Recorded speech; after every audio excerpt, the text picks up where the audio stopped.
อ๋อออกมาได้แล้วนอกจากท่านผู้ชมไออัดโอ้ยไออัดหลายโรงหาโมงเฮียนตัวนาโรงเฮียน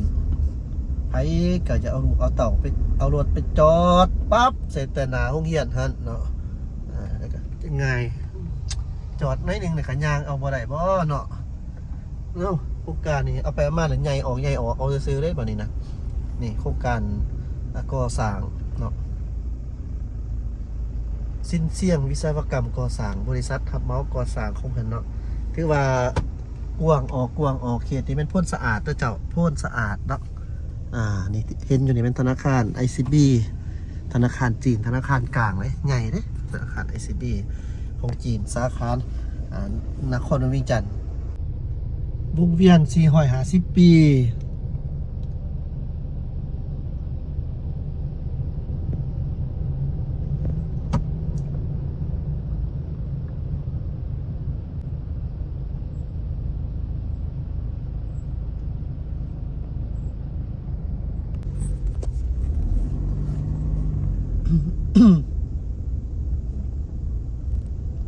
ถาดหลวงนี่ก็สวรรค์เริ่มเลยละเขาจะเอาเครื่องเอาของมาตั้งใส่นะ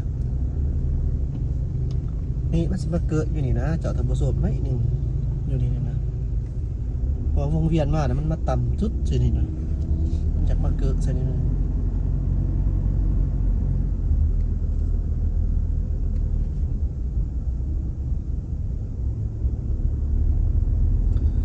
ขอบทางเริ่มมีขีดินอะไรบ้างเนี่ย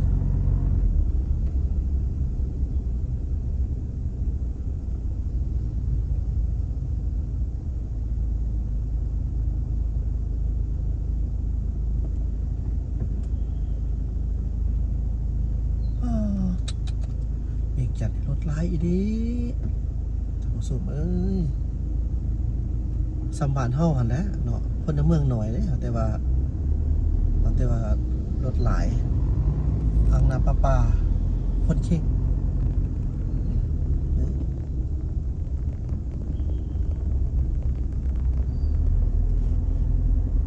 รถหลายอีดีเวียงจันทร์เท่านี้มันเป็นง่ายเนาะ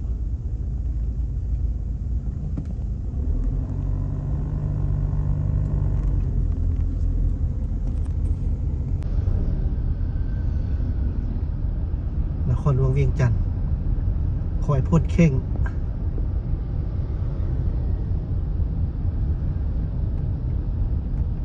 งาบอเจ้าทบส้มบวกกับรถโคตรหลาย ต้องบอกเขาบอกโคตรหลาย BRT ก็สิประมาณนี้แต่ขั้นขอมาเห็นบ่นะขอมาละคันหนึ่ง เอ้ยงามใดเจ้างามอีนี่ใดเนาะ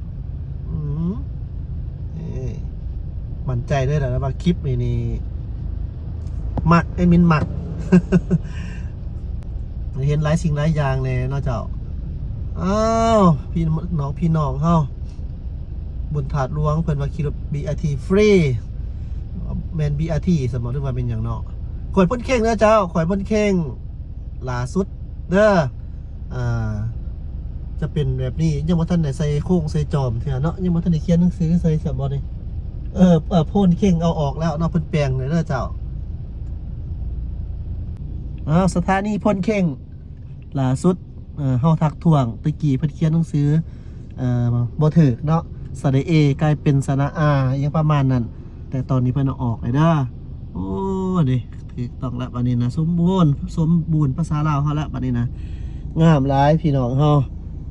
BRT นี่งามอีหลีงามหลายเนาะงามหลายเบิ่งแล้วเจริญหูเจริญตาสะอาดเด้อเจ้าสะอ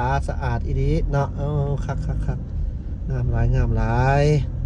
อ้าวรถก็หลายคือกันรถก็หลาย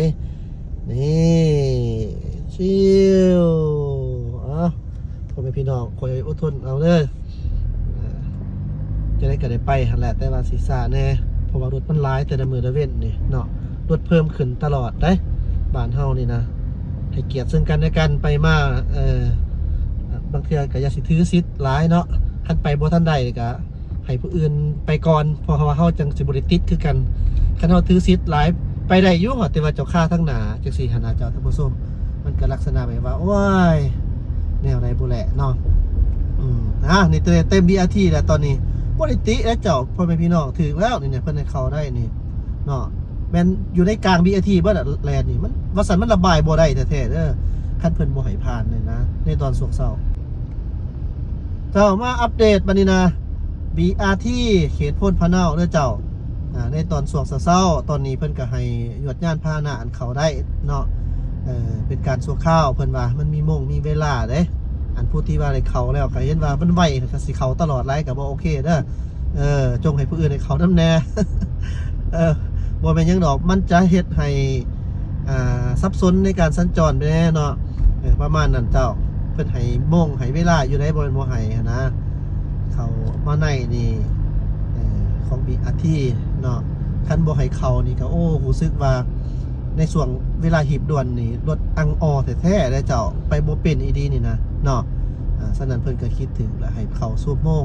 หีบด่วนแต่ว่ามีกำหนดเวลาชัดเจนเนาะ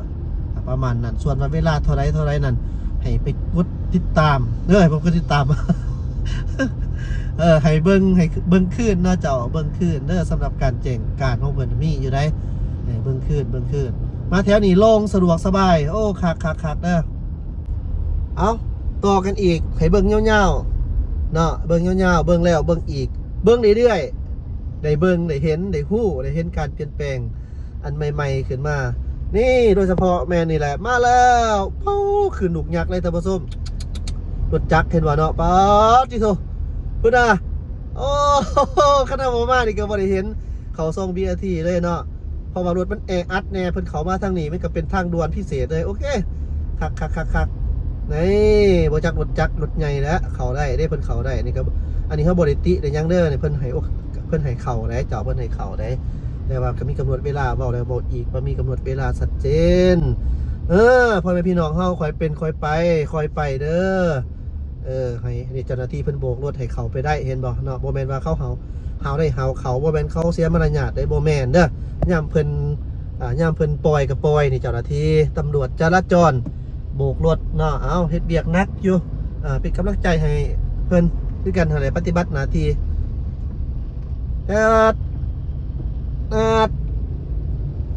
โอ้ยแอดมินเขาไปบ่ได้แล้วเด้นี่นะพ่อแม่พี่น้องข่อยคนบ้านนอกข่อยบ่เคยเห็นตึกสูงจักเทื่อแต่ว่าก็อยากให้ท่านผู้ชมได้เห็นโรงแรมลาดสะวงพี่จุดประสงค์เป้าหมายเฮาแม่นพี่เนาะบ่แม่นโรงแรมแต่ว่าก็เอาบรรยากาศให้เบิ่งยวดการพาหนะความว่ามันหลายสำหรับเนาะหลายก็ตามภาษาบ้านเฮานี่แหละได้ก็ดีนี่แม่นเส้นทางที่จะไปหอดบอน4แยกไฟแดงหอประชุมแห่งชาติเจ้าก็จะแออัดอังออกันแบบนี้เนาะเจ้าก็จะประมาณนี้เจ้าหน้าที่ตำรวจเพิ่นก็เฮ็ดปิ๊ดอยู่ตลอดได้เนาะรถร้ายเพิ่นระบายเด้ทั้งที่ว่านี่มันเป็นขาออกได้เจ้าท่านผู้ชมขาออกสั้นเมืองเด้อเขาปินนาดออกสั้นเมืองแต่ว่ารถก็ยังหลายปานนี้ยังติดปานนี้เพราะว่าเบื้องขาเขาหลายมานี่มันก็ไปติดอยู่บนไฟแดงเนาะประมาณนั้นเจ้า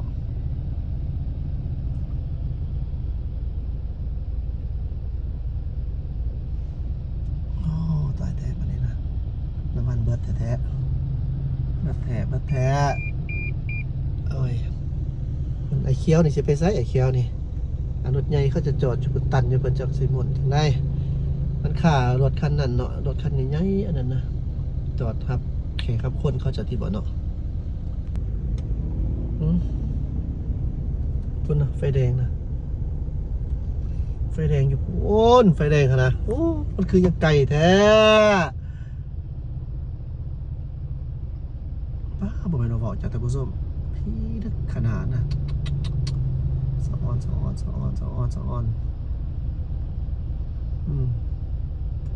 ่วนว่า BRT เมื่อกี้นี้เขาก็เห็นว่าไก่นั้นไปเปิดไข่เขาอยู่ได้เนาะเบื้องหลังเขานำเนาะเขาต้องเบื้องหลังเขานำอาจจะสิหูว่าน้อยไรเพียงไหน เนาะให้เบิ่งเขียดนี่ประมาณนี้เจ้า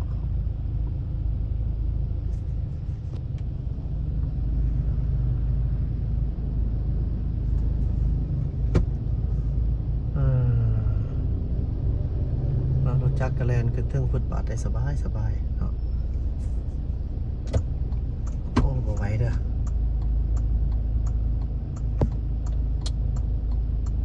อ้าว ขอดมานี่อีกว่านี่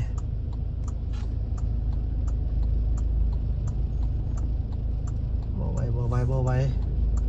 ไปต่อบ่ได้แล้ว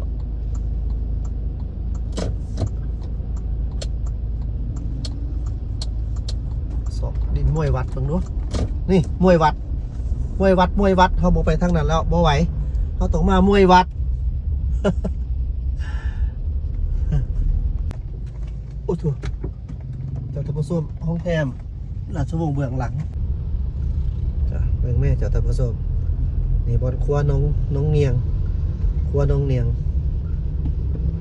ว่าปานไหนเอาตายเฮ็ดสู้นะเอาตาย